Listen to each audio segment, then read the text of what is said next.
ഇന്നത്തെ ദിവസം ഒരു വിൻഡോ എ സിയുടെ പി സി ബി ആണ് നമ്മൾ ചെക്ക് ചെയ്യാൻ പോകുന്നത്. അപ്പോൾ ഈ പി സി ബിക്ക് ഒരു പ്രത്യേകതയുണ്ട്. അപ്പോൾ ഈ വിൻഡോ എ സി എന്ന് പറയുന്നത് അത് ഹീറ്റിംഗ് മോഡിലും കൂളിംഗ് മോഡിലും അതിന് വർക്ക് ചെയ്യാൻ സാധിക്കുന്ന ഒരു വിൻഡോ എ സി ആണ്. അപ്പോൾ അതിൻ്റെ മെയിൻ പി സി ബി ആണ് ഈ കാണിച്ചിരിക്കുന്നത്. അപ്പോൾ അതുകൂടാതെ തന്നെ അതിൻ്റെ ഡിസ്പ്ലേയുടെ കൂടെ ഒരു പി സി ബി കൂടെ ഉണ്ടാവും. അപ്പോൾ അതിൻ്റെ പവർ സപ്ലൈ ഉള്ളത് ഈ പി സി ബിക്കാണ്. അതുകൊണ്ടാണ് ഇത് നമ്മൾ ആദ്യം ചെക്ക് ചെയ്ത് നോക്കുന്നത്. അപ്പോൾ അതിനു മുമ്പ് ഈ പി സി ബിക്കകത്തുള്ള കമ്പോണൻസ് ഏതൊക്കെയാണെന്ന് നമുക്കൊന്ന് നോക്കാം.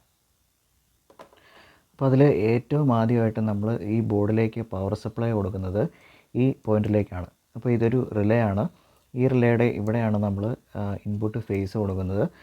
ഈ പോയിൻ്റാണത് നോർമലി ഓപ്പൺ കോണ്ടാക്റ്റ് ആണ്. ഇവിടെ നിന്നാണ് വിൻഡോ എ സിയുടെ കംപ്രസറിലേക്കുള്ള കണക്ഷൻ പോകുന്നത്. ഇനി അത് കഴിഞ്ഞതിന് ശേഷം ഈ റിലേയിൽ നമ്മളിവിടെ കൊടുക്കുന്ന ഫേസ് നേരെ ഫ്യൂസിലേക്കാണ് പോവുക. അപ്പോൾ ഈ കാണിച്ചിരിക്കുന്ന ഒരു കാർട്രിഡ്ജ് ഫ്യൂസാണ്. അപ്പോൾ ഇതിലേത് പോയിൻറ്റിലാണ് നമ്മൾ സപ്ലൈ കൊടുക്കുന്നതെന്ന് അറിയാൻ കണ്ടുപിടിക്കാൻ ഒരു മാർഗ്ഗമുണ്ട്. അപ്പോൾ അതിന് വേണ്ടിയിട്ട് നിങ്ങൾ മൾട്ടിമീറ്റർ എടുക്കുക. അതിനുശേഷം ഒരു പോയിൻറ്റിൽ കണക്ട് ചെയ്യുക. അതിനുശേഷം ഫ്യൂസിൽ ടച്ച് ചെയ്യുക. കണ്ടിന്യൂറ്റി ഉണ്ടോ എന്ന് നോക്കുക.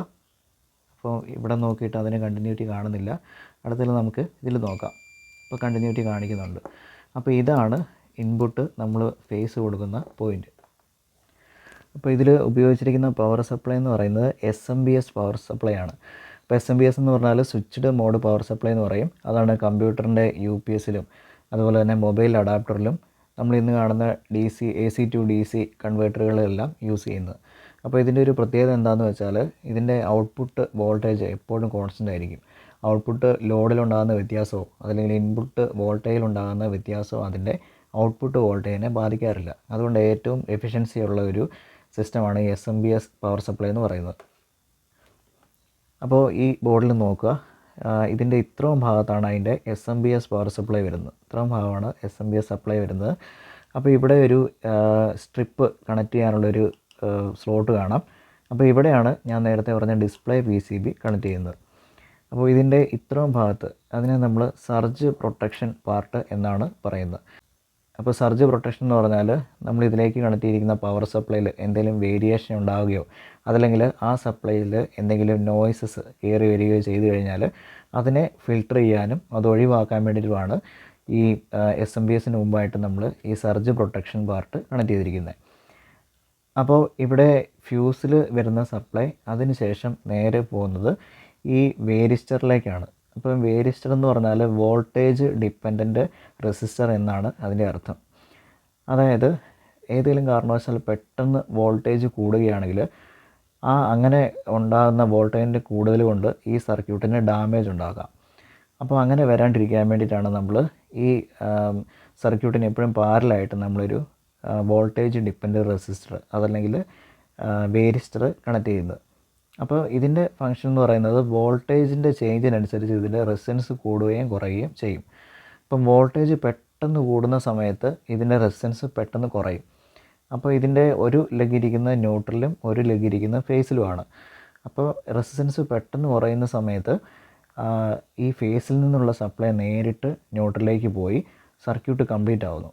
അപ്പോൾ അത് ഫേസ് ഡയറക്റ്റ്ലി ന്യൂട്രലായിട്ട് കണക്ട് ചെയ്ത് കഴിഞ്ഞാൽ ഇതൊരു ഷോർട്ട് സർക്യൂട്ട് പോലെയാണ് വർക്ക് ചെയ്യുക. അപ്പോൾ ആ സമയത്ത് റെസിസ്റ്റൻസ് പെട്ടെന്ന് കുറയും. പെട്ടെന്ന് കുറയുന്നതുകൊണ്ട് തന്നെ കറണ്ട് പെട്ടെന്ന് കൂടും. അപ്പോൾ കറണ്ട് കൂടിക്കഴിയുമ്പോൾ ഈ ഫ്യൂസിന് അത് താങ്ങാൻ പറ്റാതെ വരും. അങ്ങനെയാണ് ഫ്യൂസ് ഡിസ്കണക്റ്റായി ഈ സർക്യൂട്ടിനെ പ്രൊട്ടക്റ്റ് ചെയ്യുന്നത്. അപ്പോൾ ഇതിനെ നമ്മൾ വേരിസ്റ്റർ എന്ന് പറയും. ഇനി ഈ കാണുന്ന ഓറഞ്ച് വയറാണ് ഇതിലേക്കുള്ള ന്യൂട്രൽ സപ്ലൈ. ഇപ്പോൾ നേരത്തെ പറഞ്ഞ ഇത് ഫേസ് ആണ്, ഇതാണ് ന്യൂട്രൽ. ഇനി അതിനുശേഷം ഇവിടെ ഈ ഒരു പാർട്ട് കാണാം. ഇത് കണ്ടാൽ ട്രാൻസ്ഫോമർ പോലെ ഇരിക്കും, പക്ഷേ ഇതിൻ്റെ പേര് കോമൺ മോഡ് ഫിൽട്ടർ എന്നാണ്. അപ്പോൾ ഇതിൻ്റെ ഫംഗ്ഷൻ എന്ന് പറഞ്ഞാൽ ഈ സപ്ലൈയിലുണ്ടാകുന്ന നോയ്സസിനെ ക്യാൻസൽ ചെയ്യുക, അതായത് വോൾട്ടേജിൻ്റെ സ്പൈക്കുകളെ ക്യാൻസൽ ചെയ്യുക. അതാണ് ഇതിൻ്റെ ഫംഗ്ഷൻ എന്ന് പറയുന്നത്. കോമൺ മോഡ് ഫിൽട്ടറാണിത്. അപ്പോൾ ഇതിന് 2 കോയിലുണ്ടാവും. അതിലൊരു കോയിൽ ഫേസ് സപ്ലൈക്ക് വേണ്ടിയിട്ടും ഒരു കോയിൽ ന്യൂട്രൽ സപ്ലൈക്ക് വേണ്ടിയിട്ടുമാണ് വർക്ക് ചെയ്യുന്നത്. അപ്പോൾ നമ്മൾ മുമ്പേ ചെക്ക് ചെയ്തായിരുന്നു. അപ്പോൾ ഇതാണ് ഇൻപുട്ട്. അതിൻ്റെ ഔട്ട്പുട്ട് വരുന്നത് ഈ ഫ്യൂസിലാണ്. അപ്പോൾ അത് കണ്ടിന്യൂറ്റി കാണിക്കുന്നുണ്ട്. ഇനി അടുത്തതായിട്ട് ഇവിടെ വരുന്ന ഫേസ് അതിനുശേഷം എങ്ങോട്ടാണ് പോകുന്നതെന്ന് നമുക്ക് കണ്ടുപിടിക്കാം. അപ്പോൾ നേരത്തെ പറഞ്ഞ ഈ ഫ്യൂസിന് ശേഷം അടുത്ത് പോകുന്ന കമ്പോണൻ്റ് എന്ന് പറഞ്ഞാൽ ഈ വേരിസ്റ്ററാണ്. അപ്പം നമ്മൾ ഇതിൻ്റെ ഒരു കണക്ഷൻ ഈ ഫേസിൽ കണക്ട് ചെയ്യുക. അത് കഴിഞ്ഞിട്ട് നമ്മൾ ഇവിടെ ടച്ച് ചെയ്ത് നോക്കുക. അപ്പോൾ ഈ പോയിൻ്റ് ഇവിടെയാണ് വരുന്ന ഫേസ് വരുന്നത്. അപ്പോൾ ഇതെന്ന് പറഞ്ഞാൽ ഞാൻ നേരത്തെ പറഞ്ഞ ഈ വോൾട്ടേജ് ഡിപ്പെൻഡൻറ്റ് റെസിസ്റ്റൻസിൻ്റെ ഒരു എൻഡാണ്. അപ്പോൾ VDRൻ്റെ ഒരു എൻഡാണിത്. അപ്പോൾ ഇത് ഫേസ് ആണ്. ഇനി അടുത്തത് ഈ വയർ ന്യൂട്രലാണെന്ന് പറഞ്ഞു. അപ്പോൾ ന്യൂട്രൽ തന്നെയാണെന്ന് നമുക്ക് ഒന്നുകൂടെ ചെക്ക് ചെയ്ത് നോക്കാം.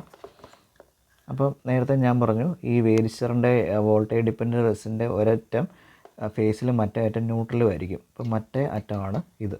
അപ്പോൾ ഈ കൊടുത്തിരിക്കുന്ന സപ്ലൈ എന്ന് പറയുന്നത് ന്യൂട്രലാണ്, ന്യൂട്രൽ സപ്ലൈ ആണ്. ഇനി അതിനുശേഷം ഇതിൻ്റെ അകത്ത് ഉള്ള മറ്റൊരു കമ്പോണൻ്റാണ്, ഇതിനെ നമ്മൾ കോമൺ മോഡ് ഫിൽറ്റർ എന്നാണ് പറയുക. കോമൺ മോഡ് ഫിൽറ്റർ എന്ന് പറഞ്ഞാൽ ഈ പവർ സപ്ലൈയിലുണ്ടാകുന്ന പെട്ടെന്നുള്ള വോൾട്ടേജ് സ്പൈക്കുകളെ കുറയ്ക്കാൻ വേണ്ടി തന്നെയാണ് ഈ കമ്പോണൻറ്റ് യൂസ് ചെയ്യുന്നത്. അപ്പോൾ ഇത് കണ്ടാൽ ട്രാൻസ്ഫോമർ പോലെ ഇരിക്കും, പക്ഷേ അതിൻ്റെ ഫംഗ്ഷൻ ഇതല്ല. അപ്പോൾ അതിൻ്റെ അകത്ത് 2 കോയിലുണ്ട്. അതിലൊരെണ്ണം ഫേസിന് വേണ്ടിയിട്ടും ഒരെണ്ണം ന്യൂട്രലിന് വേണ്ടിയിട്ടുമാണ് വർക്ക് ചെയ്യുന്നത്. അപ്പോൾ ഇത് ശരിക്കും ഒരു സെൽഫ് ഇൻഡക്റ്റൻസ് വെച്ച് വർക്ക് ചെയ്യുന്ന ഒരു കമ്പോണൻ്റാണ്. അപ്പോൾ നമ്മൾ ചോക്ക് കോയിൽ പോലെ തന്നെ ഉപയോഗിക്കും. അപ്പോൾ ഇതിൻ്റെ മറു സൈഡ് നോക്കുകയാണെങ്കിൽ ഇവിടെ 2 വൈൻഡിങ് കോയിൽ പോലെ വരച്ചിരിക്കുന്നതാണ്. അപ്പോൾ അതിൽ ഒരെണ്ണം ഫേസിനും ഒരെണ്ണം ന്യൂട്രലിനും വേണ്ടിയിട്ടാണ്. അപ്പോൾ വോൾട്ടേജ് വേരിയേഷൻ ഉണ്ടാകുമ്പോൾ അതുവഴി ഉണ്ടാകുന്ന സെൽഫ് ഇൻഡ്യൂസ്ഡ് EMF വഴി ഇതിൻ്റെ ഔട്ട്പുട്ട് വോൾട്ടേജിനെ ഇത് കോൺസ്റ്റൻ്റ് ആക്കുന്നു. അതാണ് ഇതിൻ്റെ ഫംഗ്ഷൻ എന്ന് പറയുന്നത്. അപ്പോൾ ഇതാണ് കോമൺ മോഡ് ഫിൽറ്റർ. അപ്പോൾ അതിൻ്റെ ഇൻപുട്ടിലും ഔട്ട്പുട്ടിലുമായിട്ട് 2 കപ്പാസിറ്ററുകൾ കൊടുത്തിട്ടുണ്ട്. അപ്പോൾ ഇതിനെ നമ്മൾ പറയുന്നത് സേഫ്റ്റി കപ്പാസിറ്റർ എന്നാണ്. ഇതിൻ്റെ പ്രധാനപ്പെട്ട ഉദ്ദേശം എന്ന് പറഞ്ഞാൽ ഈ സർക്യൂട്ടിലുണ്ടാകുന്ന EMI interference, electro magnetic interference കുറയ്ക്കാൻ വേണ്ടിയിട്ടാണ് നമ്മൾ ഈ സേഫ്റ്റി കപ്പാസിറ്റർ ഉപയോഗിക്കുന്നത്. അപ്പോൾ ഈ സേഫ്റ്റി കപ്പാസിറ്ററിൻ്റെ പ്രധാനപ്പെട്ട ഉപയോഗം എന്ന് പറയുന്നത് ഇലക്ട്രോ മാഗ്നറ്റിക് ഇൻ്റർഫറൻസിനെ ഒഴിവാക്കുക എന്നതാണ്. അപ്പോൾ അതെന്ന് പറഞ്ഞാൽ നമ്മൾ ഇപ്പം ഒരു റൂമിൽ ഒരു TV ഒരു ഫ്രിഡ്ജും ഉണ്ടെന്ന് വിചാരിക്കുക. അപ്പോൾ ഫ്രിഡ്ജ് ചില സമയത്ത് പഴയ ടൈപ്പ് ഫ്രിഡ്ജാണെങ്കിൽ ചില സമയത്ത് അതിൻ്റെ കംപ്രസർ ഓണാവും, തെർമോസ്റ്റാറ്റ് കട്ട് ഓഫ് ആകുമ്പോൾ അത് ഓഫ് ആവും. അപ്പോൾ അങ്ങനെയുള്ള സമയത്ത് TVക്കകത്ത് ചെറിയ അതിൻ്റെ ഡിസ്പ്ലേയിൽ ചെറിയ ഗ്രെയിൻസ് പോലെ വരുന്നത് നിങ്ങൾ ശ്രദ്ധിച്ചിട്ടുണ്ടാവും. അതിനെയാണ് ഇൻ്റർഫറൻസ് എന്ന് പറയുന്നത്. അപ്പോൾ അങ്ങനെയുള്ള ഇൻ്റർഫറൻസുകൾ ഒഴിവാക്കാൻ വേണ്ടിയിട്ടാണ് ഈ 2 സേഫ്റ്റി കപ്പാസിറ്ററുകൾ ഉപയോഗിക്കുന്നത്.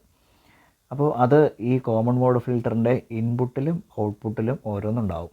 അപ്പോൾ ഇതുപോലെ എല്ലാ SMPS സപ്ലൈയുടെ ഫ്രണ്ടിലായിട്ട് തന്നെ ഇതുപോലൊരു കോമൺ മോഡ് ഫിൽറ്ററും അതിൻ്റെ ഇൻപുട്ടിലും ഔട്ട്പുട്ടിലും ഓരോ സേഫ്റ്റി കപ്പാസിറ്ററും കാണും. അപ്പോൾ ഇനി അടുത്തത് ഈ വരുന്ന സപ്ലൈ. ഇപ്പോൾ നേരത്തെ പറഞ്ഞ് ഈ വരുന്ന ഫേസാണ്. ഈ ഫേസിൽ നിന്ന് നേരെ പോകുന്ന ഫ്യൂസിലേക്കാണ്. ഫ്യൂസിൽ നിന്ന് നേരെ പോകുന്നത് ഈ വോൾട്ടേജ് ഡിപ്പെൻഡൻറ്റ് റെസിസ്റ്ററിലാണ്, അതല്ലെങ്കിൽ VDRലാണ്, വേരിസ്റ്ററിലാണ്.